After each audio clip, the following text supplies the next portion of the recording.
So evictions and debt collection proceedings resumed in Texas yesterday. The Supreme Court had temporarily put both on hold during the pandemic.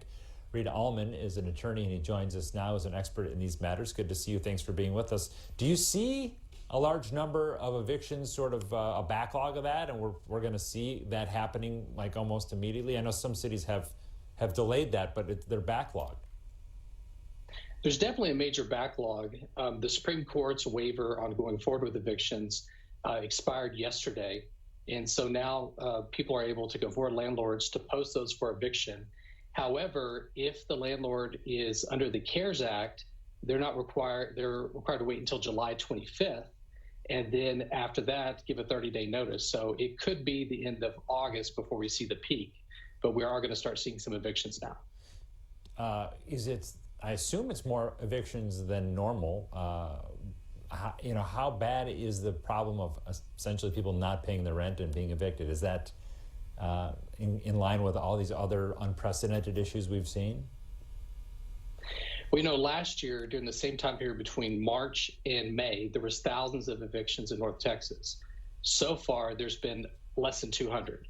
So we know just from last year's data that there's thousands of people, and that's not even factoring in all the unemployment and economic hardship that everyone's been having. So we know there's lots of people out there that are potentially exposed to eviction and need assistance right away. I guess we won't really know until it starts happening. But yeah, if you are having this dispute with your landlord and they do plan to evict you, what are your rights? Do you have any ability to stall that, or how should you handle this? Yes, you do have rights. You're going to want to go and look up and see if your landlord is under the CARES Act and therefore has to delay the eviction filing.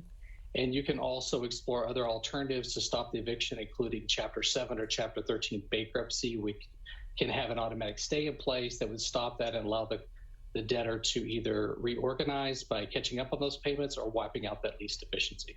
Short of going to court, are there opportunities to negotiate one-on-one with a landlord and say, look, I can't pay you now, but I'll pay you more later? Or would you accept 60 cents on the dollar during this time? I think it would be smart to definitely talk with your landlord and see if they're willing to work out some payments. They're probably in a situation too where they're having trouble keeping up with their secured obligations on any mortgages or other responsibilities. So I would definitely encourage people to negotiate and try to work out payment plans. It never hurts to try. Okay, well, thank you for joining us. We appreciate it. We're going to be monitoring this closely. As we know, it affects a lot of people, and it's really a sad sign of the times. Thanks for being with us. Thank you. My pleasure.